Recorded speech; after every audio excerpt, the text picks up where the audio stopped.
we are nearing the end game. And if we are, whew, man, this episode, holy.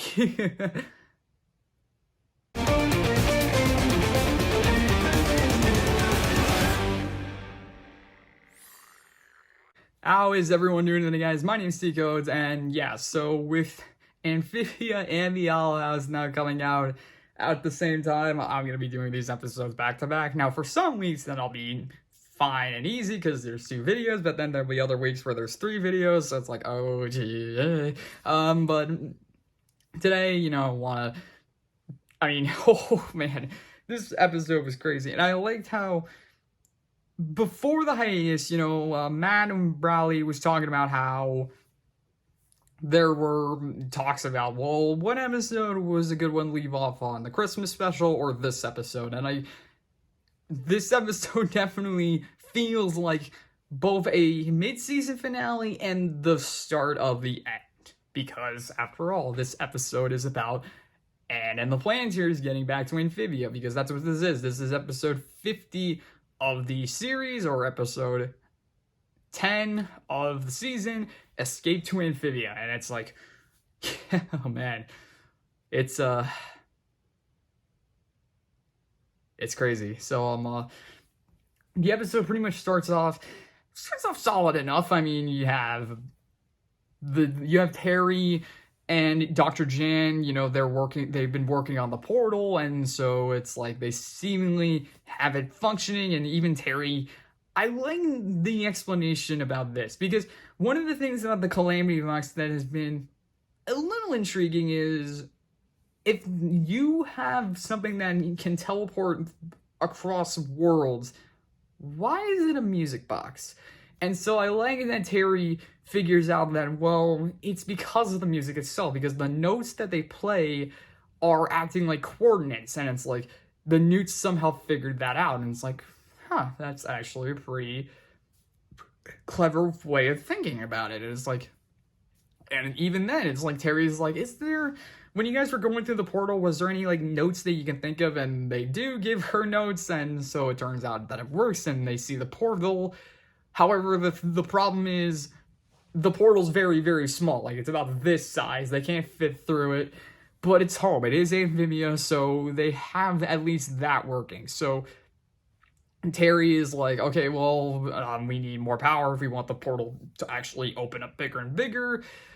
And so, Anne and the Plantars and her parents, they are gonna go to the superstore and get all the equipment they need to get more power, and it's like, oh my gosh, I can't believe we're actually gonna do it. And then Dr. Jan's like, I know, it's so exciting. You must be so brave, going back to Amphibia, possibly never seeing your parents again. And it's like,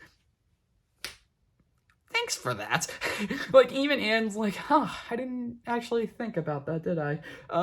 So part of the episode is Anne contemplating that idea of like going back to Amphibia and possibly either never seeing her parents again, or not even seeing her parents at all for who knows how long they'll be in Amphibia. It's like, oh boy, it's like,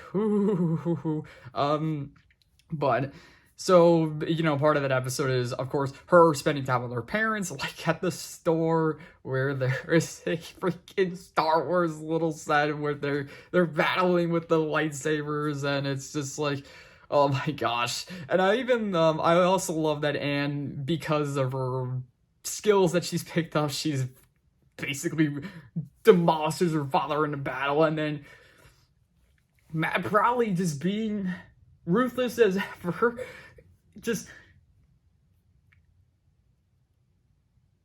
they could have taken it a step further. So what happens is Anne, she's there with the lightsaber, and then all of a sudden her mom comes from behind. She's in a cloak. She has a sword similar to King Andreas, stabs in through the back, and it's just like.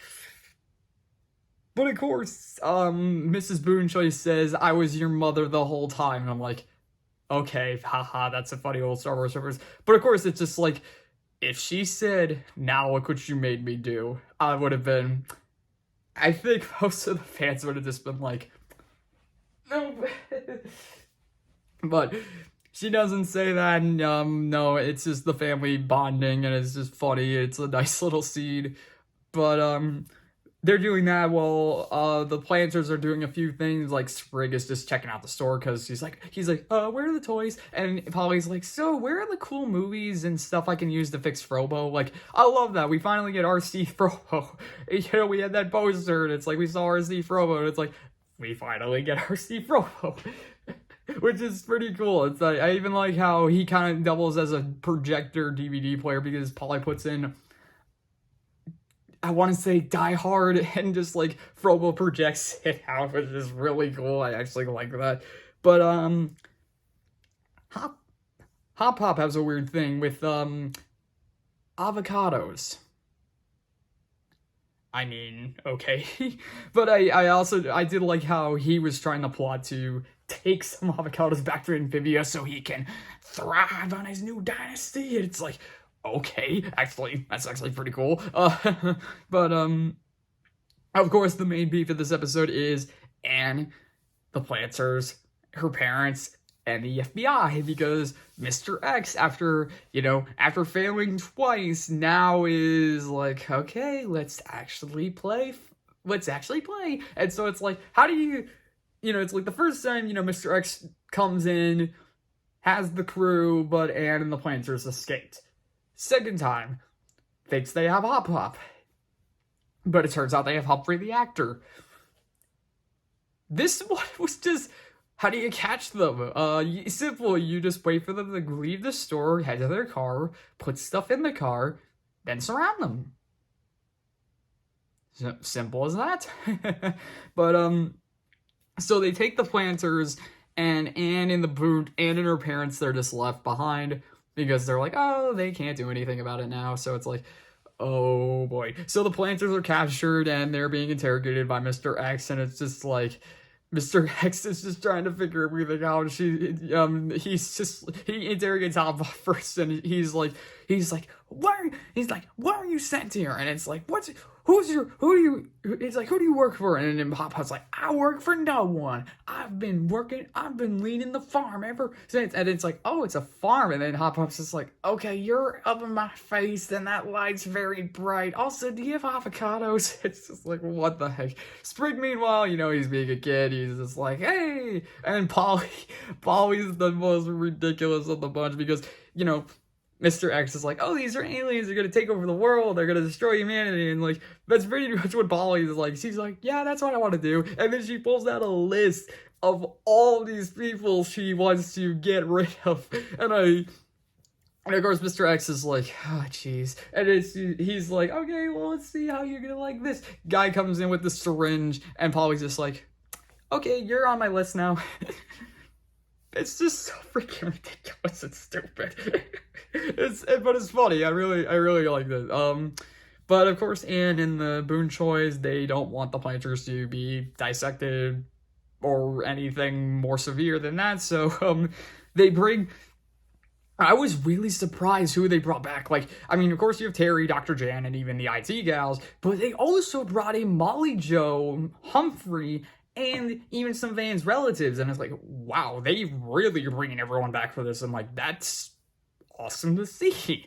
I mean, it felt like a few of them was weird. I'm like, Humphrey and Molly Jo? How did you get those into contact? Because I'm like, I don't think Anne ever met Molly Jo, and I don't think Anne knew Humphrey, but how did she get in contact with him? So, but of course, it's just like bringing everyone back from the episodes that these characters that you thought were filler is actually not, and it's bringing some of these characters back to help the Plantars, and it's just, oh man, it's so cool to see too. Like they sneak into the FBI facility pretty cleverly. I mean, you have Anne's relatives carrying Humphrey, who's disguised as a frog, and it's just like, how you doing? Molly Jo sneaks into security to change the codes with the IT gal's drone or robot to hack the system to allow the relatives to get in, so then they can let the rest of the gang into the facility where they try to find the Plantars.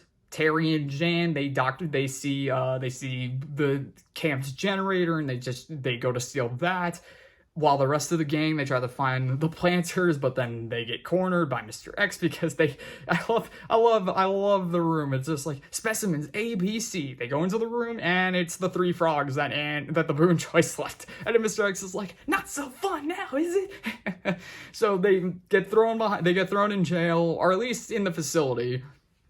And Dr. Jan's like, or no, not Dr. Jan. Mr. X is just like, I gotta say, you're pretty impressive.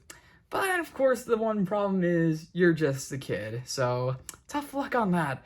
And, of course, Anne is... I mean...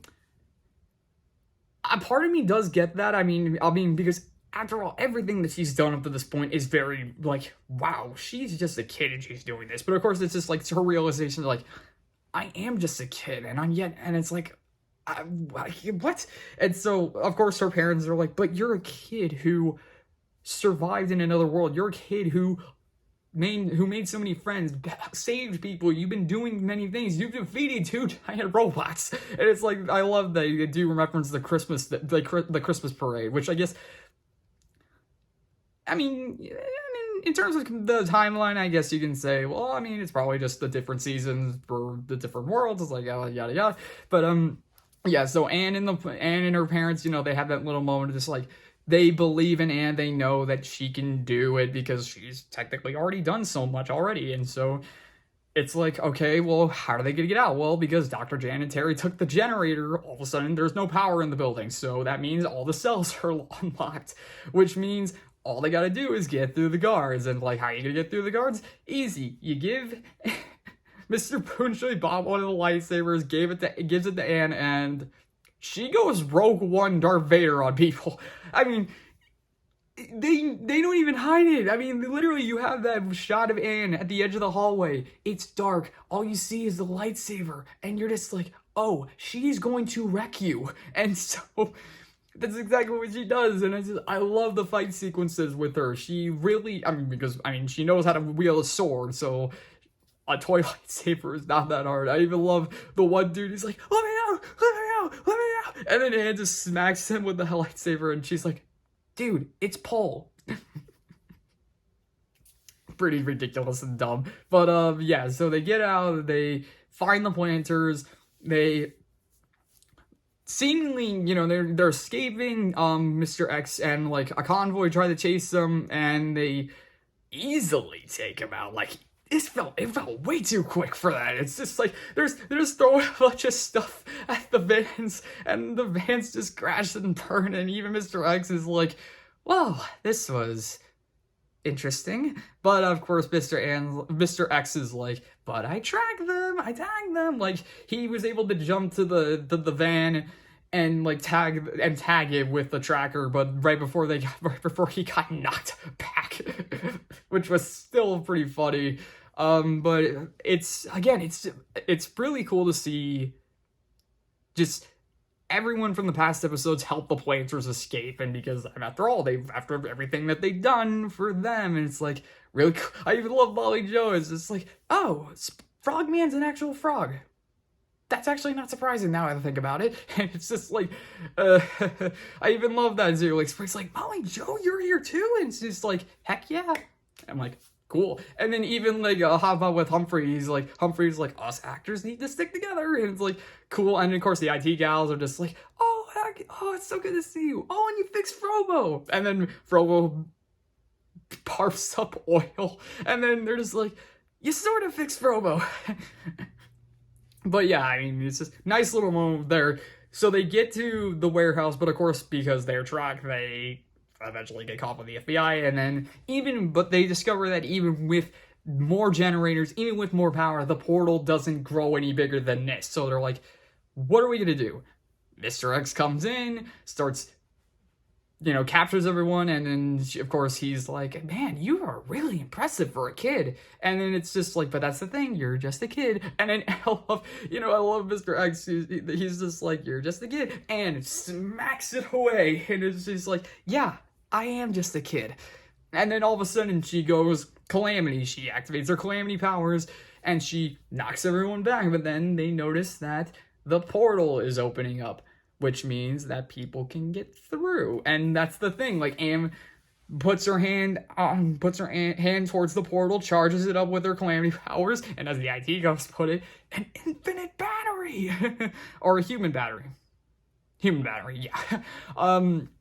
So it allows the portal to grow bigger and bigger, and so Anne, of course, is gonna try. And of course, and the Plantars, it's their one shot. But of course, but there's a few things, one, Anne with her parents, Anne is worried that, her parents are going to be able to, she's not going to be seeing her parents again, but her parents, they said they were ready. They were ready for the possibility of Anne going back. And so they're like, we made something for you. It's like, we kind of care, it's her backpack with all this stuff for her. And it's like, it's a nice little thought.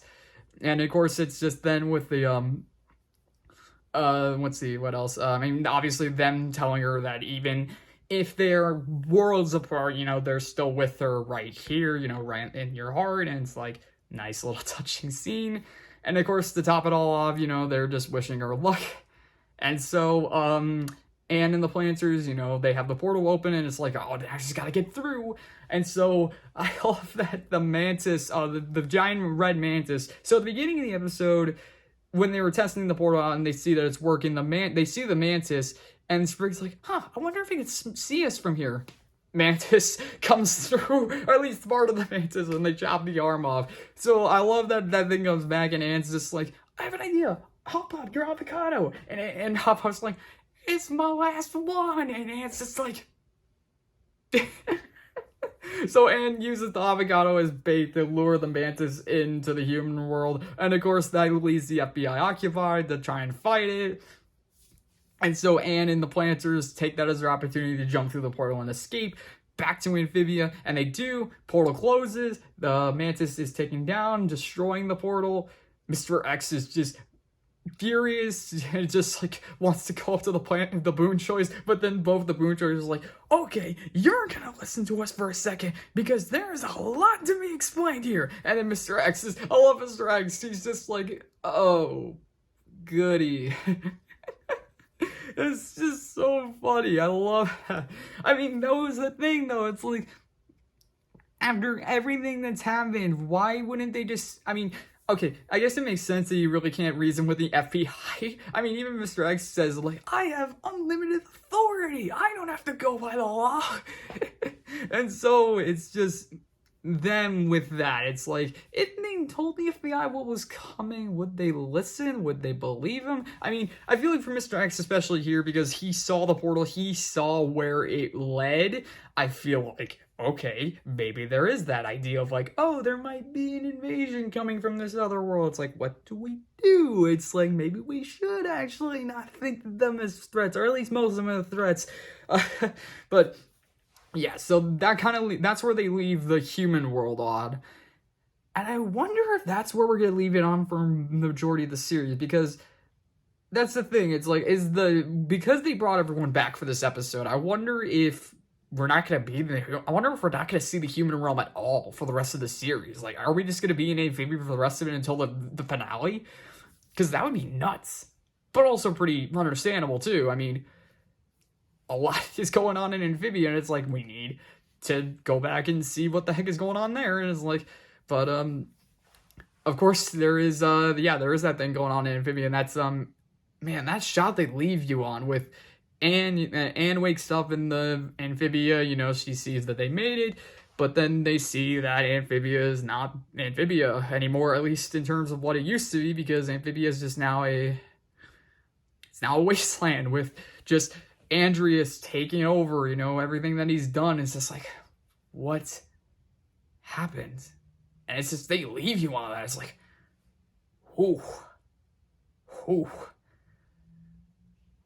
It's just, oh man, really, there was a lot in this episode, yet at the same time, it didn't feel like too much would happen. Of course, you had them with the portal, them dealing with the FBI, and having to contemplate the idea of, saying goodbye to her parents, and, like, of course, all of that seemed, legitimate, and it's just like, well, how long are they going to be in Amphibia now? How long is it going to be until Anne sees her family again? How long is it going to be until they can really save Amphibia? It's like, a lot of questions that have no answers at this point. It's like, what's she gonna do? How is she gonna fix this? And of course, it's just like, well, she has the Plantars with her. She has family, and it's like, of course, it's like her actual parents. You know, like they said, they'll be with her in her heart. It's like, it's just, man. But man, this episode. But let's see. Is there anything else I want to talk about? No, not really.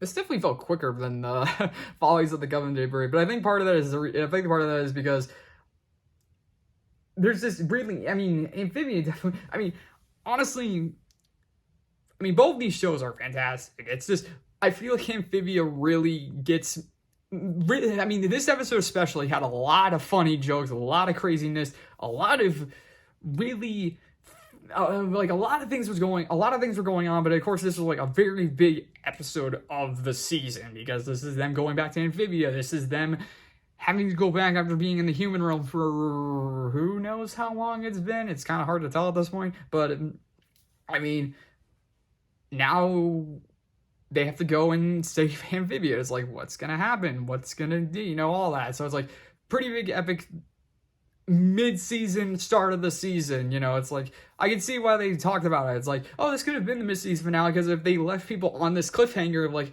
they're back in Amphibia, but it's like, whoa. But of course, at the same time, it's like that Christmas special. It's like a nice, fun way to head into hiatus. It's like, oh, that was nice, that was sweet, that was cute. Oh man, I can't wait to see where the rest of the show is gonna go. And it's like, we're running out of episodes, guys. It's like, oh, it feels so weird to talk about this show because, like, it's been a little over a year since I started watching this show, and it's like, now we're near the end? Man, that's nuts. But, yeah,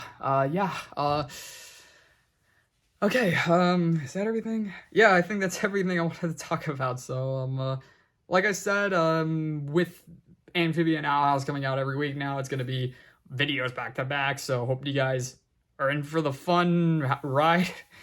But for now, yeah, that's about it. So thank you all for watching. If you liked it, leave a like. If you want to leave a comment, leave a comment. And if you want to subscribe. You don't have to. I'm just saying. Thank you all for watching, and we will see you in the next video.